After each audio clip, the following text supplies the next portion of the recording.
Nuwun para pamirsa, mliginipun pandemen waosan cariyos ing jagatipun pakliran. Ing kalodhangan menika kula badhe medhar saperangan lelakon tokoh pewayangan inggih menika Raden Abimanyu. Bagaimana kisahnya? Simak sampai ujung cerita. Amarta adalah negeri yang tersohor di seluruh dunia. Banyak negeri di atas bumi ini, tetapi tak seperti Amarta negeri Pandhawa. Negeri Amarta adalah negeri panjang punjung, pasir wukir, gemah ripah, loh jinawi, toto tentrem kerto raharja. Panjang artinya cerita tentang Amarta cukup panjang. Punjung karena negeri Amarta tinggi wibawanya. Pasir lambang samudera, wukir adalah gunung negeri Amarta, terdiri atas beribu-ribu pulau yang dikelilingi samudera dan banyak bandar besar. Gunung-gunung berapi menjulang tinggi, berbanjar sepanjang negeri. Gemah pertanda bahwa negeri Amarta telah banyak membangun industri, pedagang dalam dan luar negeri berburu rezeki, siang malam tanpa berhenti, jalan-jalan menjadi ramai sekali. Ripah menunjukkan keberhasilan tahun kunjungan wisata. Wisatawan Nusantara maupun mancanegara banyak datang bertamasya menikmati keindahan alam serta mengagumi keagungan budaya yang ada. Loh, karena tanah Amarta memang subur, ditanami segala macam tanaman dapat tumbuh subur. Jinawi artinya harga barang kebutuhan hidup murah, terbeli oleh semua lapisan masyarakat. Hasil bumi banyak diekspor ke luar negeri. Toto tentrem menunjukkan keadaan aman, tentram, dan damai.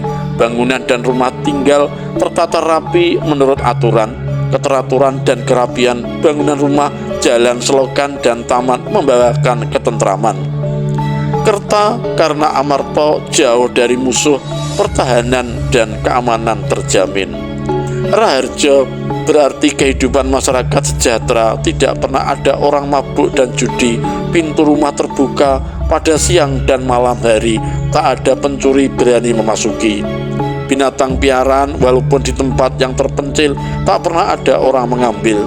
Para aparatur pemerintah bersatu padu, tak pernah selisih berpendapat, masing-masing tahu tugas dan kewajibannya masing-masing. Semuanya mempunyai citra demi keadilan dan kemakmuran bangsa. Para menteri, bupati, sampai dengan juru martani atau wartawan yang menjalankan tugas dan memiliki kemampuan yang dapat diandalkan. Para cerdik pandai dan para santri setiap hari meneliti dan mengkaji masalah-masalah yang terjadi, memberi sumbang saran tentang pelaksanaan pembangunan. Amarta diperintah oleh keluarga Pandhawa. Kepala negara negeri Amarta adalah Puntadewa yang disebut pula Prabu Yudhistira. Ia terkenal sebagai orang yang berdarah putih karena selamanya tak pernah marah. Sebagai kepala negara, ia memerintah dengan arif bijaksana, ambek paramarta, berbudi bawa laksana. Ambek artinya watak, paramarta artinya belas kasihan, berbudi artinya berwatak luber, suka memberi, bawa laksana karena Prabu Puntadewa selalu menepati ujar dan janjinya. Prabu Puntadewa adalah seorang pemimpin yang murah hati, suka memberi dan selalu menepati janji. Uang keping bolak-balik berbeda gambarnya, tetapi satu nilainya. Demikianlah gambaran tentang perwatakan anggota keluarga Pandhawa. Raden Bratasena memiliki sifat dan watak yang berbeda sekali dengan Prabu Puntadewa. Raden Bratasena sifatnya keras, tegas, jujur, dan lugas. Ketiga orang putranya pun, yaitu Raden Gatotkaca, Raden Antareja, Raden Antasena, masing-masing memiliki perwatakan yang sama dengan orang tuanya. Berbeda pula dengan perwatakan penengah Pandhawa yang bernama Raden Arjuna. Arjuna artinya air bersih. Raden Arjuna mempunyai sebutan lain, yaitu Parto, artinya orang yang berbudi sentosa. Dasanama lainnya adalah Margana, artinya dapat terbang. Pandu Putra artinya putra Pandu. Dananjaya artinya menjauhkan diri dari harta benda. Janaka artinya laki-laki. Kumbawali artinya tempat rasa. Hendra Tanaya artinya anak Bathara Hendra. Nama lain masih bagi. Menurut artinya, nama-nama tersebut menunjukkan sifat, watak, atau keahlian Raden Arjuna. Ada juga nama Raden Arjuna sebagai hadiah dari pihak lain atas jasa-jasanya. Dalam dunia pewayangan, Raden Arjuna mendapat sebutan lananging jagat. Artinya Raden Arjuna adalah laki-laki super di dunia ini. Sebutan itu mengandung dua maksud perlambang. Pertama, Raden Arjuna adalah satria paling sakti di dunia.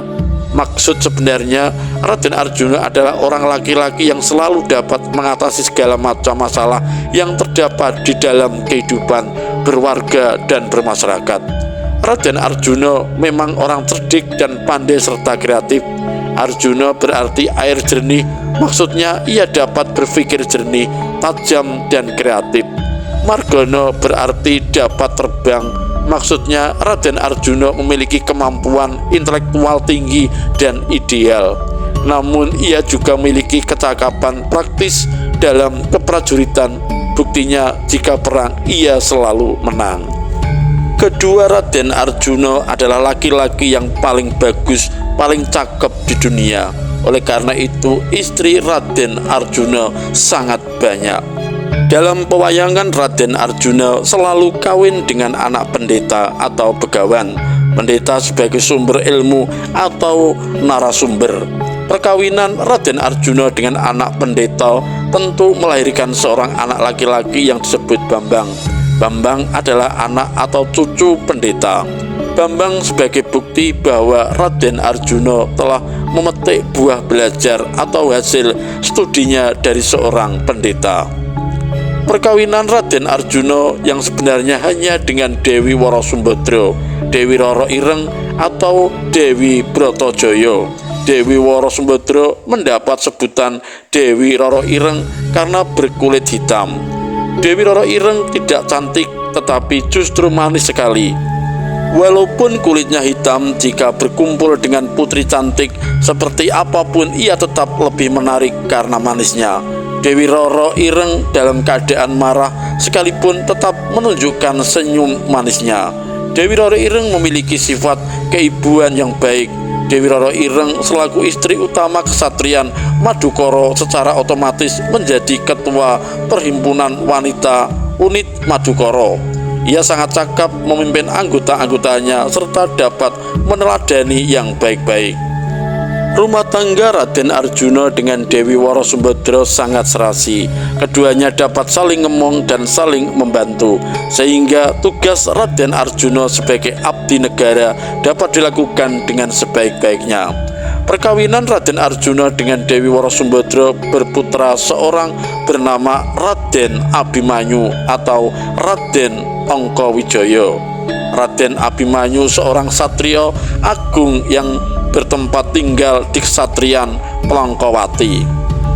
Daerah itu semula adalah sebuah kerajaan yang diperintah oleh raksasa, kemudian dikalahkan oleh Raden Abimanyu.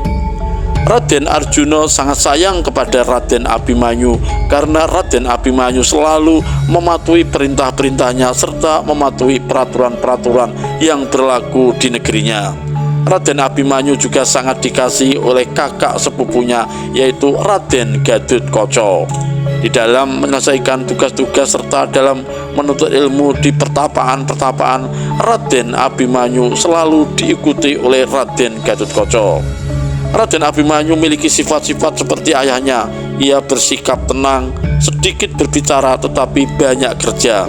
Ia suka menuntut ilmu dari para brahmana, baik ilmu politik maupun ilmu pemerintahan.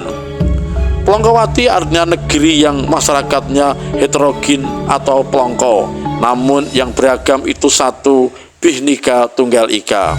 Keberhasilan Raden Abimanyu dalam menjalankan roda pemerintahan di Amarta maupun di Plangkawati disebabkan karena Raden Abimanyu telah belajar melalui bertapa di Gunung Rewataka. Raden Abimanyu sangat tekun mempelajari ilmu pemerintahan serta ilmu politik. Raden Abimanyu ketika bertapa di Gunung Rewataka mendapatkan wahyu cokro ningrat. Cokro artinya bundar utuh, rat artinya pemerintahan atau dunia. Wahyu cokro ningrat adalah ilmu tentang cara memerintah negara atau dunia dengan baik. Wahyu cokro ningrat diartikan pula sebagai wahyu kerajaan. Demikian peran Raden Abimanyu sebagai aparatur pemerintah yang bersih dan berwibawa.